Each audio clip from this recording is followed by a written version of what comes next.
a todos e a todas, meu nome é Cristiano Glória, estamos aqui para mais um FIS Talks Educação, para a segunda parte do nosso bate-papo com Vinícius Guzmão, CEO da MedRoom. Na primeira parte da nossa conversa, a gente falou um pouquinho sobre a MedRoom, sobre o Vinícius, sobre os desafios de empreender aqui no Brasil. Vinícius, mais uma vez, obrigado por estar aqui com a gente, para esse bate-papo aí com o pessoal. Eu que agradeço, Cristiano, sempre bom. Legal. E aí, dando continuidade a essa conversa nossa, a gente falou um pouquinho sobre os desafios que vocês encontraram para empreender, tirar a ideia do papel, a ideia da cabeça e botar em prática. E aí, fazendo um link aí com o finalzinho dessa primeira parte nossa e início dessa segunda, quais são as dicas? Para quem passou aí na prática, sofreu aí no dia a dia para tirar essas ideias do papel, o que você acha importante para quem está com uma ideia, para quem está querendo empreender em educação e saúde aqui no Brasil? Quais são as recomendações e dicas que vocês podem dar aí para a gente?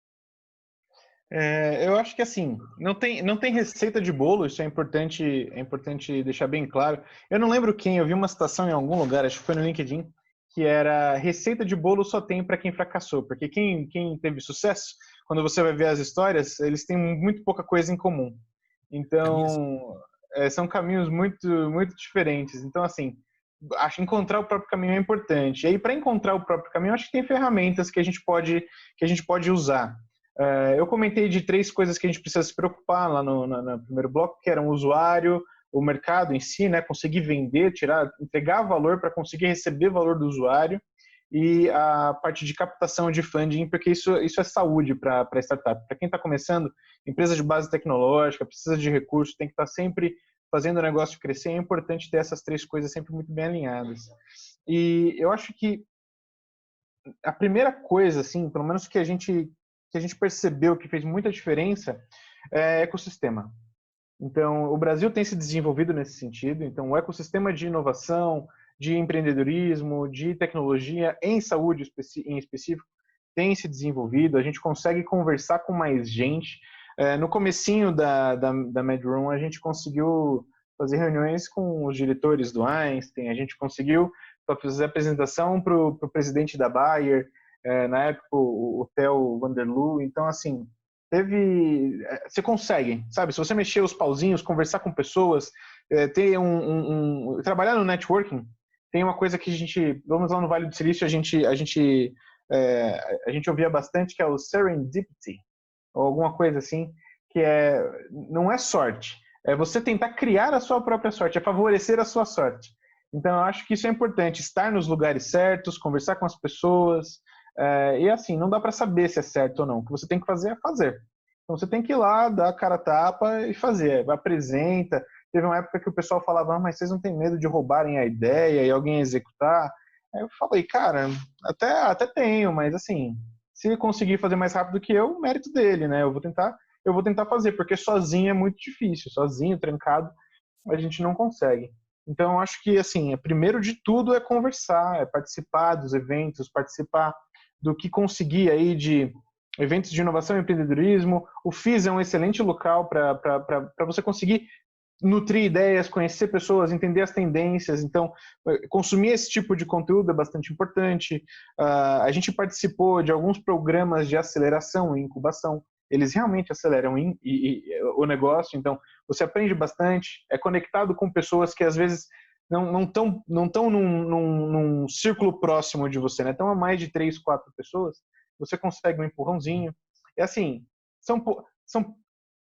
tem várias ocasiões em que de 1 hora de conversa, você demorou um tempão para conseguir conversar com aquele cara, que você pediu uma mentoria, mas 30 segundos de fala dele fez total diferença no seu negócio, na sua experiência. Já aconteceu mais de uma vez, assim, a gente ter conversas com pessoas muito incríveis, e tem 1, 2 falas, coisa de literalmente 20, 30 palavras que a pessoa fala e que você fala, nossa, é isso aí que ele falou mesmo. Então isso é muito, muito, muito relevante, e lógico, a atenção lá aos 3 pontos de usuário, venda e fundraising, captação. Legal.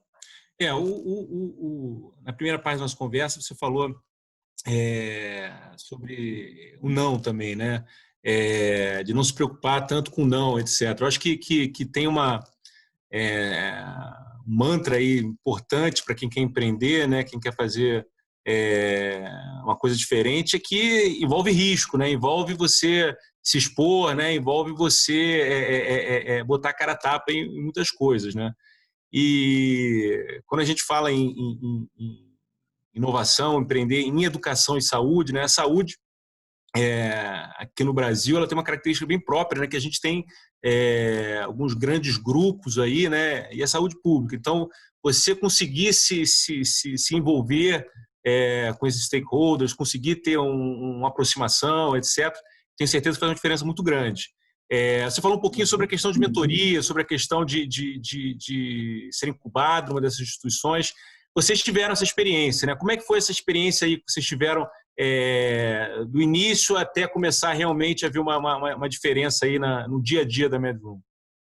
Eu acho que a gente tem duas grandes passagens assim por incubação, que é a Eretz Bio, que é a incubadora de startups do Einstein aqui em São Paulo, e a Singularity University, que é um espaço de inovação lá na Califórnia, no Vale do Silício, que a gente também passou incubados 2 meses por lá.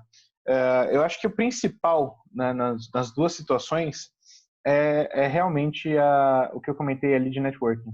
Porque você consegue conversar com pessoas que você não imaginaria que seriam possíveis. E na nossa situação em específico da MedRoom, a gente tem a gente está num limite que é educação, saúde e jogo, videogame. Porque o nosso processo é um processo de audiovisual, de jogo, né, o processo de construção. A venda acontece para um público de educação, mas é específico para a área da saúde. Então, assim, cada um desses campos tem nuances específicas que às vezes não se comunicam muito bem. Então, o próprio mercado de jogo, pensando, né, em produção audiovisual mesmo, eu não estou falando de jogos curtos, breves, casuais, que são coisas que são produzidas num tempo curto, mas de jogos, né, que a gente chama de AAA na indústria, que são jogos mais longos, com orçamento estabelecido, porque o que a gente faz na MedRoom são simulações complexas, a gente usa tecnologia complexa. Então a gente tem um processo complexo de produção, só que isso não casa com o tempo de entrega de startup. Isso no caso, você tem que ter ciclos de interação, validação rápida.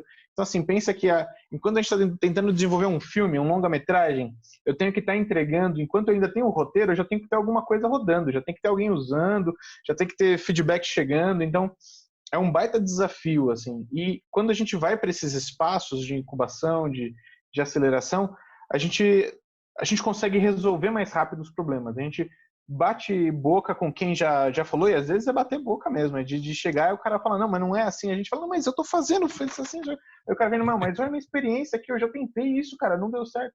Às vezes é mais acalorado, quando é bom é acalorado. Eu gosto, pelo menos, eu gosto de briga, né? Eu gosto de briga, da briga boa.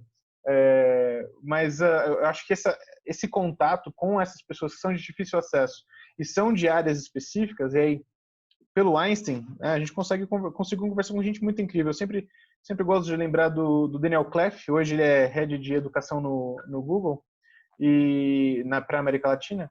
Ele foi um dos nossos mentores lá na Eretz, e assim, os insights que ele deu para a gente fizeram total diferença no rumo que a gente tomou de entendimento de produto, de entendimento de negócio, e foram, sei lá, 3, 4 conversas que a gente fez, foram muito boas, e assim, acelerou demais o negócio, de fato, acelerou de várias formas. E sempre tem, né, algumas ferramentas, algumas técnicas, alguma coisa que você acaba pegando. Como a gente está num cenário bem diferente das outras startups, produto muito diferente, mercado muito diferente, da própria Eretz mesmo, né? O pessoal lá está mais voltado para a saúde, a gente tem esse pé forte em educação, nosso cliente é faculdade, é instituição que está preocupada com educação, então a gente acaba não aproveitando tanto quanto outros poderiam. Mas ainda assim são experiências riquíssimas. E lá no Vale, né, no Vale do Silício, isso fica mais evidente ainda, porque lá não é só com o pessoal da saúde, né? O pessoal da saúde no Brasil a gente está bem servido, mas na parte de tecnologia, vai discutir tecnologia, realidade virtual, quer saber o que está acontecendo no mundo? Aqui é mais difícil de você conseguir validar. Lá é outra história. Lá a gente teve mentoria com um VP da EA Games. Então, EA Games é um dos maiores estúdios de jogos do mundo, assim. O cara vestiu o óculos, tirou, criticou, falou bem, gostou do que viu. Pra gente foi bem específico até, acho que vale a pena comentar só para registrar. Ele colocou o óculos, tirou, quando ele tirou ele falou, isso aqui que vocês estão fazendo é AAA. E pra gente que trabalha com jogo AAA é tipo o máximo que você consegue chegar, né? E eu vi isso de um cara desse, é fantástico. Então assim, eu vou sempre bater muito nessa tecla de conversa com as pessoas, onde dá para conversar com gente, se mete no meio, vai fazer evento, vai apresentar o produto, participar do podcast da galera, vai participar tudo que convidam, tô dentro. Nunca tive problema com isso, porque eu acho que me ajudou demais, e se eu conseguir passar isso adiante, inclusive, eu acho que faz parte do papel. Inclusive, recomendo, quem estiver passando por isso, recomendo devolver, porque isso faz demais a diferença no negócio e na vida das pessoas que estão tentando empreender. Que legal, Vinícius, que legal. É muito bom ter essa visão, né, da importância do relacionamento, né, de buscar relacionamentos, de buscar se inserir no sistema, de entender um pouquinho desse sistema. Muito legal isso. Eu queria levar o papo nosso para a gente fazer um pouquinho de um panorama de presente e futuro da educação e saúde aqui no Brasil. Mas antes da gente falar sobre isso, como você tem uma história aí, já está num número aí legal de universidade, já utilizando a tecnologia, fala da sua história, da implantação do produto da MedRoom, da experiência do usuário, do que você viu de evolução ali do próprio produto, ele já na rua, né? Design thinking ali, dele funcionando, rodando, deu certo, voltou, etc. Como é que foi essa experiência de o produto está ali, já está com a universidade, já está com o professor, os alunos estão vendo. O que foi a experiência de vocês ali e o que mudou durante essa experiência? Bastante coisa também. E vem mudando, assim, principalmente agora com a pandemia. Mas acho que a maior fonte de boas ideias que a gente teve foram os usuários até agora. Porque, assim, tiveram pelo menos duas grandes ideias, duas grandes propostas de feature para o produto que não veio da gente, veio do próprio usuário. Lógico que a gente tem uma visão artística que a gente coloca em cima, e a visão artística é tecnologia, né, é design e tudo mais, para conseguir deixar aquilo escalável, conseguir colocar aquilo para outras situações, mas a faísca inicial vem do usuário, e isso é uma coisa que você só consegue quando eles estão usando. E assim, vem muita porrada, e eu não tenho problema nenhum em colocar isso na mesa, que é quando você coloca uma tecnologia que é diferente, tem todos os desafios que a gente já comentou de o professor tem que ter tempo, o professor tem que estar motivado para conseguir, tem que ver valor naquilo. Você não vende, quando você vende para a faculdade, você vendeu para o coordenador do curso, vendeu para o reitor, vendeu para o administrativo, mas você não vendeu para todos os professores, você não vendeu para os professores que vão usar no dia a dia. Então, esse processo de vender a ideia para os professores no dia a dia é onde a gente mais tem aprendido coisas novas.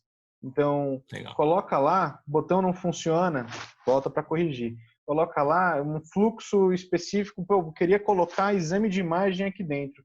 Você fala, putz, exame de imagem, você vai lá, faz um teste, valida, prototipa, valida, deu certo. Nossa, então vamos criar uma ferramenta para isso, porque deu super certo. Isso é um caso real. Teve um professor do Einstein que falou, pô, mas eu queria... a anatomia que vocês têm aqui, ela é interessante, eu consigo dar minha aula, quero explicar a intubação e tal... mas seria tão legal se vocês colocassem uns exames de imagem aqui para poder comparar o 3D com a imagem. E aí a gente prototipou, colocou para rodar num congresso que o professor estava dando esse treinamento e deu super certo, o feedback foi muito positivo dos alunos dele. E aí a gente falou, cara, isso tem que virar uma ferramenta, a gente tem que permitir que todos os professores possam colocar exame de imagem junto com 3D.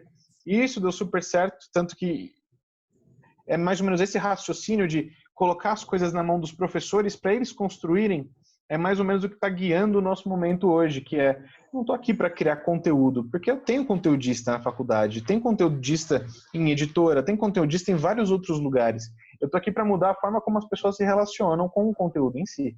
Então, na minha plataforma, né, no meu tabuleiro, as pessoas vão jogar nele.